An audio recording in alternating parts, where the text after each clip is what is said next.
Besar setiamu di hidupku, yang tak bersyarat mengasihiku. Ku tak dapat hidup di luar kasih-Mu Tuhan. Ku bersyukur ku memilikimu. Kasih setiamu Tuhan, kasih setiamu besar, ajaib dan heran Tuhanku. Tak berhenti ku memuji-Mu. Kasih setiamu Tuhan, kasih setiamu besar, ajaib perbuatan tangan-Mu, sungguh besar setiamu.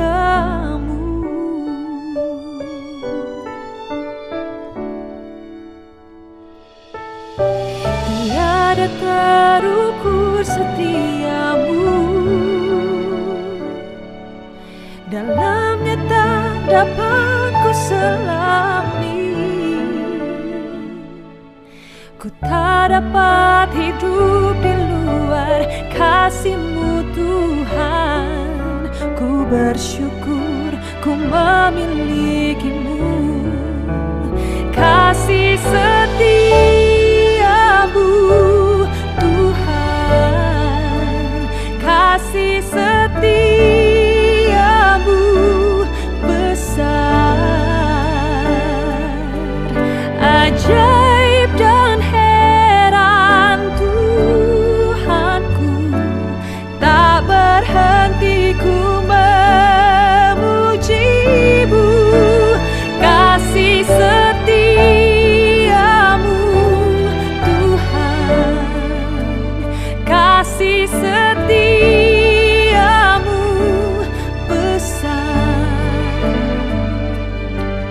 ajaib perbuatan tangan-Mu, sungguh besar setiamu.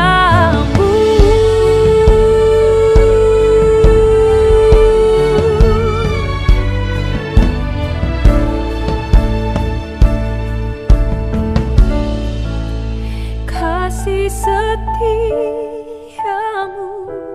Tuhan, kasih setiamu besar,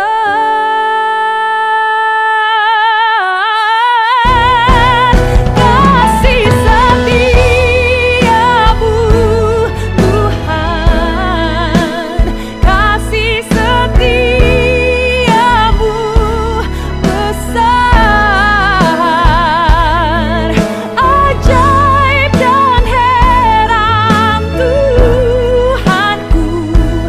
Tak berhenti ku memuji-Mu. Kasih setiamu Tuhan, kasih setiamu besar, ajaib perbuatan tangan-Mu, sungguh besar setiamu,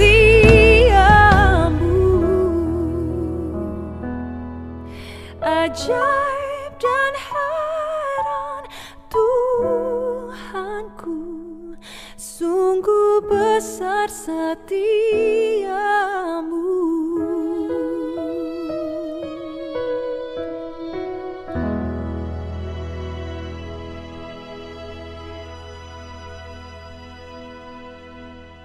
Saya beri judul Menang Menghadapi Krisis. Saya ulangi sekali lagi, judul firman Tuhan pada minggu ini adalah Menang Menghadapi Krisis. Saudara-saudara jemaat yang saya kasihi, krisis bisa datang dengan tiba-tiba dalam kehidupan kita.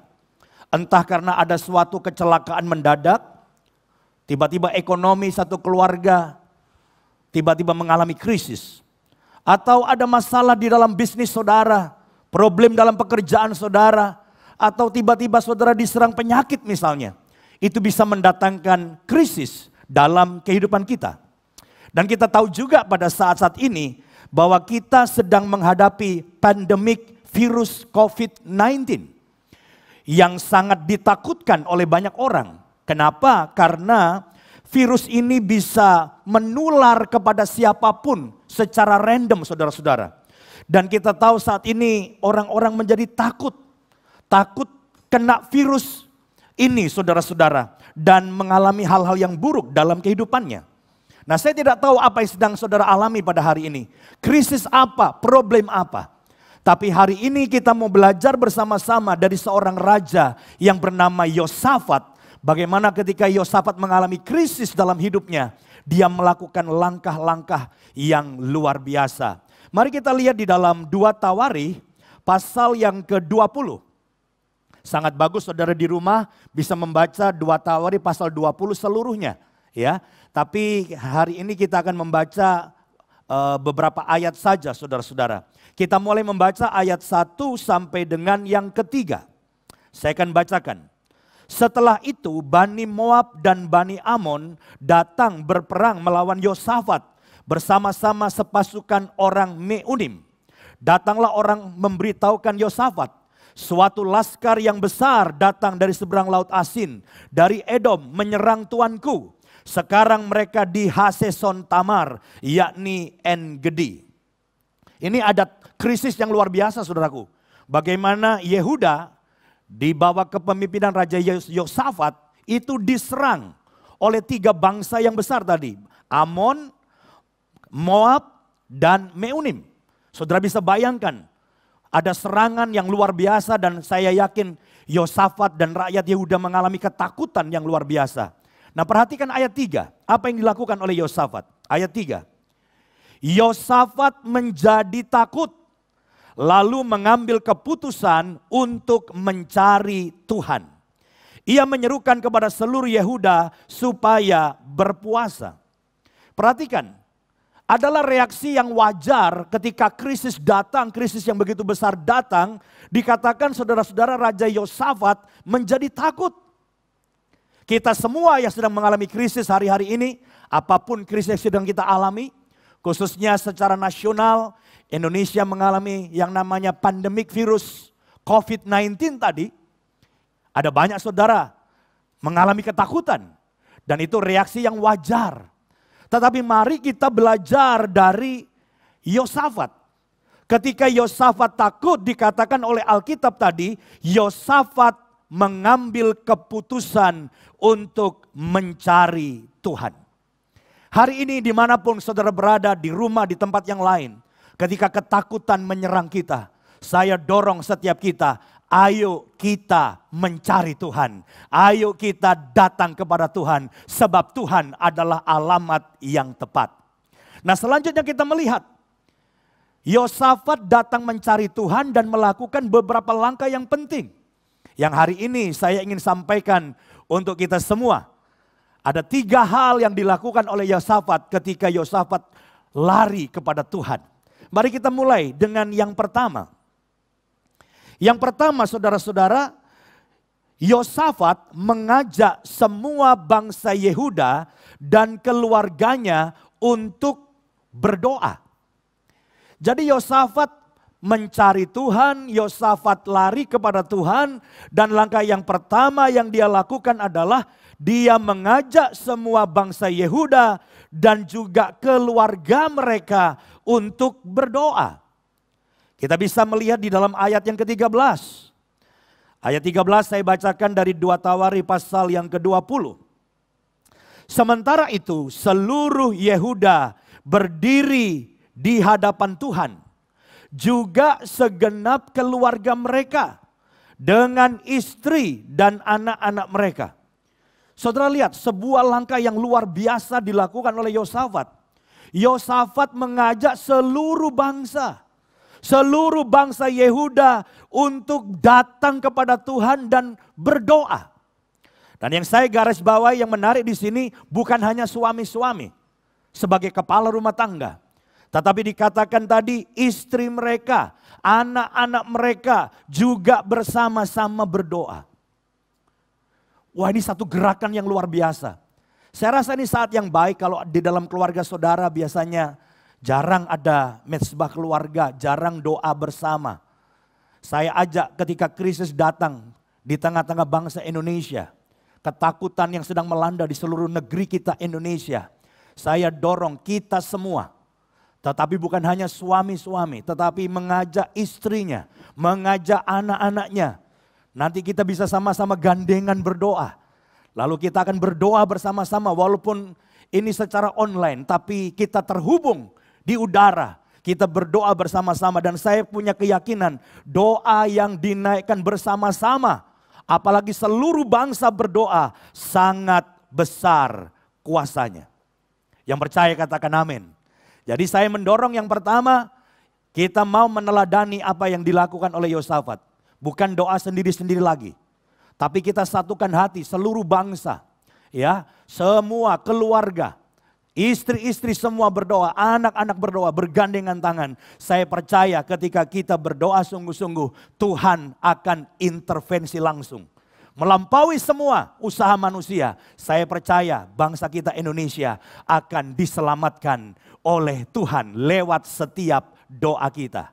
Yang percaya katakan amin. Bisa kita tepuk tangan di rumah kita untuk kemuliaan Tuhan. Haleluya. Ini yang pertama saudara. Lalu yang kedua. Yang kedua, ia atau Yosafat menyerukan semua bangsa Yehuda untuk berpuasa. Jadi langkah yang pertama berdoa. Kita percaya kuasa doa. Tapi juga kita percaya selain doa, ada satu hal lagi yang bisa kita kerjakan yang menjadi satu kekuatan yang tambahan di dalam doa kita. Yaitu kalau kita mengambil doa dan apa tadi saudara? Puasa. Berdoa dan berpuasa. Ayat 3 dari 2 Tawari 20. Coba kita baca bersama 2 Tawari 20 ayat yang ketiga. Yosafat menjadi takut lalu mengambil keputusan untuk mencari Tuhan. Ia menyerukan kepada seluruh Yehuda supaya berpuasa. Jadi doa disertai puasa ada satu kuasa yang luar biasa yang akan terjadi di tengah-tengah bangsa kita. Krisis bangsa Indonesia akan bisa teratasi ketika kita berdoa dan berpuasa. Saya ingin mengutip dari Eerdman Dictionary of the Bible. Di situ dikatakan begini. Pada periode sejarah Yahudi setelah pembuangan, yaitu setelah 586 sebelum Masehi, puasa digunakan sebagai cara untuk meminta bantuan langsung kepada Tuhan ketika komunitas itu dalam bahaya besar. Jadi berdasarkan dictionary ini, kita tahu bahwa bagi bangsa Israel, berdoa dan berpuasa itu saudaraku sesuatu yang tidak dapat dipisahkan. Ketika mereka sedang menghadapi bahaya yang besar, maka bangsa Israel biasanya akan berdoa dan berpuasa. Ada yang bertanya, apa sih maknanya berpuasa? Apakah sekedar tidak makan, tidak minum? Tentunya tidak sekedar seperti itu saudaraku. Tetapi salah satu tujuan berpuasa agar kita merendahkan diri di hadapan Tuhan. Puasa artinya kita merendahkan diri di hadapan Tuhan dan memohon perlindungan dan jalan keluar bagi krisis yang sedang kita alami. Di dalam Esra pasal 8 ayat 21, saya bacakan dikatakan begini. Kemudian di sana, di tepi sungai Ahava itu, aku memaklumkan puasa supaya kami merendahkan diri. Garis bawahi, memaklumkan puasa supaya kami merendahkan diri di hadapan Allah kami. Dan memohon kepadanya jalan yang aman bagi kami, bagi anak-anak kami dan segala harta benda kami. Jadi berpuasa itu memiliki arti tadi dikatakan merendahkan diri. Maukah kita menanggalkan semua kesombongan kita yang selama ini kita anggap kita hebat, kita sanggup, kita pintar, kita mampu. Tapi di tengah-tengah krisis ini, maukah kita berpuasa? Yang artinya kita merendahkan diri, mengakui kebutuhan kita akan pertolongan Tuhan. Dan saya percaya ketika kita berdoa, kita berpuasa bersama-sama, di situ kuasa Tuhan akan terjadi. Tuhan akan menolong Indonesia keluar dari krisis. Yang percaya, bisakah kita berikan kemuliaan bagi Tuhan, baik di rumah dan dimanapun saudara berada. Saya juga ingin mengutip perkataan seorang bapak gereja namanya Tertullian. Tertullian seorang bapak gereja dalam bukunya yang berjudul On Fasting, dia berkata begini, ketika seseorang berpuasa, surga berperang untukmu dan pertahanan ilahi akan diberikan kepadamu. Saya percaya ketika kita berdoa dan berpuasa, maka sorga berperang untuk kita. Dan saya percaya juga pertahanan, perlindungan Tuhan akan melindungi setiap anak-anak Tuhan dari bahaya apapun. Termasuk virus corona yang ditakutkan banyak orang. Kita percaya Tuhan melindungi kita. Kita melakukan bagian kita, saudaraku. Bukan berarti kita kemudian mencobai Tuhan. Ya, kita melakukan bagian kita jaga kebersihan, kita cuci tangan kita dan lain sebagainya, jaga jarak. Tapi di atas semuanya saya percaya perlindungan Tuhan yang sempurna itu mengatasi semua yang kita bisa lakukan. Berdoa dan berpuasa, saya yakin krisis akan segera berlalu dari bangsa kita, juga dari kehidupan kita. Yang ketiga, yang terakhir, yang ingin saya sampaikan, saudara-saudara, yang kita bisa pelajari dari Raja Yosafat ketika dia takut, dia mencari Tuhan, dan yang ketiga yang dia lakukan adalah ia dan para pemuji menaikkan puji-pujian kepada Allah. Jadi di sini saudara-saudara, Raja Yosafat itu melakukan satu tindakan yang enggak masuk akal. Satu tindakan yang enggak lazim. Bayangkan ketika mereka diserang musuh, 3 bangsa yang kuat bersatu menyerang Yehuda, mau menghancurkan Yehuda. Justru yang dilakukan oleh Raja Yosafat adalah dia membentuk grup paduan suara. Dikasih baju yang khusus, jubah yang khusus, kemudian mereka justru ditaruh di depan. Mereka menyanyi memuji Tuhan. Ya, coba kita baca ayatnya. Dalam ayat yang ke-21 dan 22. Dari 2 Tawari pasal 20 tadi. Saya akan bacakan. Setelah ia berunding dengan rakyat, ia mengangkat orang-orang yang akan menyanyi nyanyian untuk Tuhan. Dan memuji Tuhan dalam pakaian kudus yang semarak. Pada waktu mereka keluar di muka orang-orang bersenjata. Sambil berkata, nyanyikanlah nyanyian syukur bagi Tuhan. Bahwasanya untuk selama-lamanya kasih setianya. Ayat 21 perhatikan. Waktu mereka mulai menyanyi, bersyukur engkau baik Tuhan. Bahwasanya untuk selama-lamanya kebaikan Tuhan, kasih setia Tuhan. Perhatikan ayat selanjutnya saudaraku. Ketika mereka mulai bersorak-sorai dan menyanyikan nyanyian pujian, dibuat Tuhanlah penghadangan terhadap Bani Amon dan Moab dan orang-orang dari pegunungan Seir yang hendak menyerang Yehuda sehingga mereka terpukul kalah. Kalau saudara baca seluruhnya di rumah saudara masing-masing, kita tahu bahwa pada waktu bangsa Yehuda menyanyikan pujian, penyembahan kepada Tuhan, saudara-saudaraku. Tiba-tiba 3 bangsa ini saling serang-serang sendiri. Jadi mereka bunuh-bunuhan sendiri.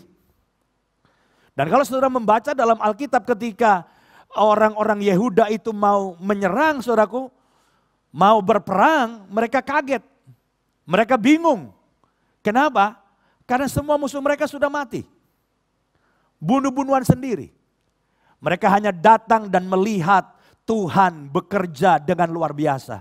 Waktu mereka memuji dan menyembah Tuhan. Hari ini stop untuk kita mengeluh sama Tuhan. Ada banyak orang mengeluh. Bukan hanya karena krisis masalah virus corona, saudaraku. Tapi banyak orang Kristen ketika menghadapi masalah, persoalan mereka ngeluh. Kenapa kok nggak diberkati? Kenapa kok ada masalah? Kenapa kok ada problem? Saya mendorong setiap jemaat dimanapun engkau berada. Stop mengeluh. Stop menyalahkan Tuhan. Stop menyalahkan keadaan. Mulai lakukan seperti Raja Yosafat lakukan.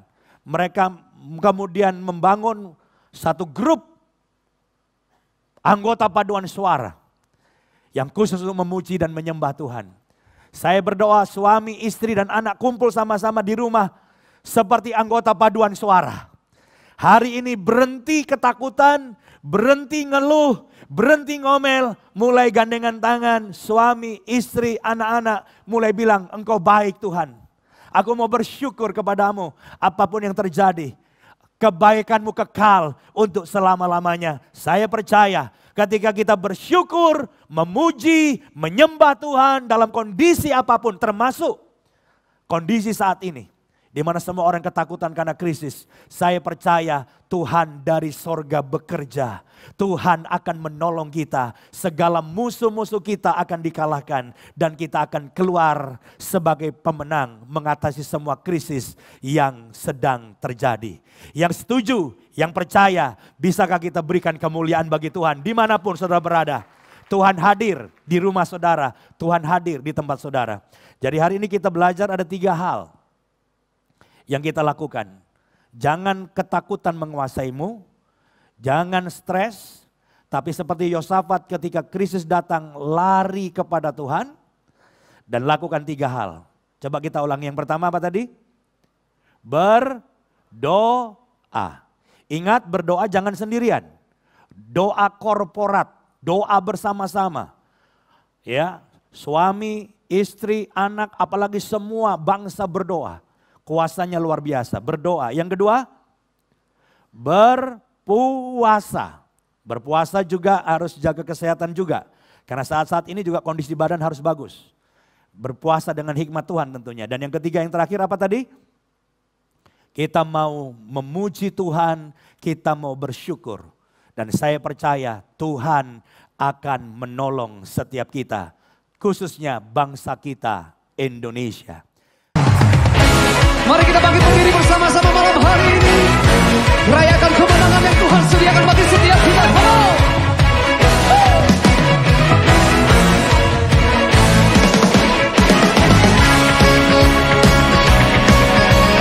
Sebab Engkau satu-satunya Tuhan yang tak tertandingi oleh apapun di dunia ini.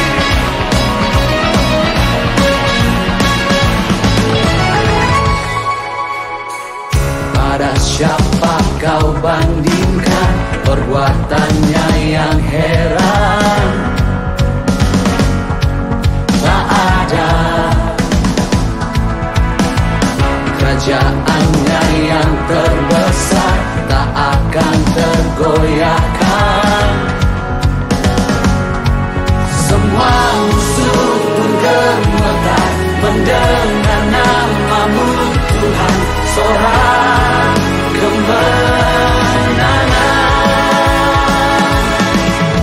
sungguh tak tertandingi, tak ada yang setara denganmu. Hanya Yesus Tuhanlah yang terhebat.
setara denganmu.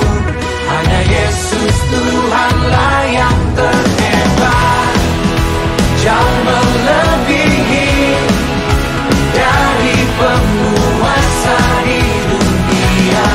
Kerajaanmu datang pagi, tak tertandingi, tak ada yang setara denganmu. Hanya Yesus Tuhanlah yang terhebat, jauh melebihi dari penguasa di dunia. Kerajaanmu kekal.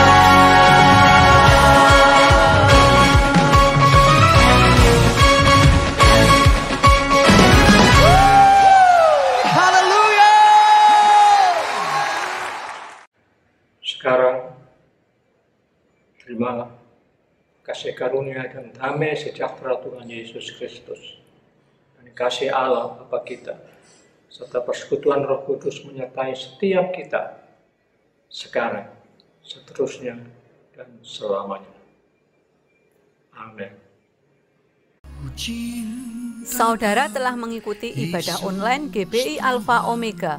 Saudara yang diberkati melalui tayangan ibadah online diberi kesempatan untuk memberi persembahan. Bagi jemaat yang rindu menabur pekerjaan Tuhan di GBI Alpha Omega, dapat memberikan persembahan dan persepuluhan secara online melalui rekening BCA 014-323-7777 atas nama PT Graha Alpha Omega. Sertakan keterangan untuk persembahan atau perpuluhan. Mari memberi dengan penuh sukacita dan ucapan syukur. Untuk mendapatkan informasi terupdate mengenai ibadah online dan informasi lain seputar gereja, Anda dapat mengaksesnya melalui website GBI Alpha Omega. Jesus Christ bless you. Kaulah nafas hidupku.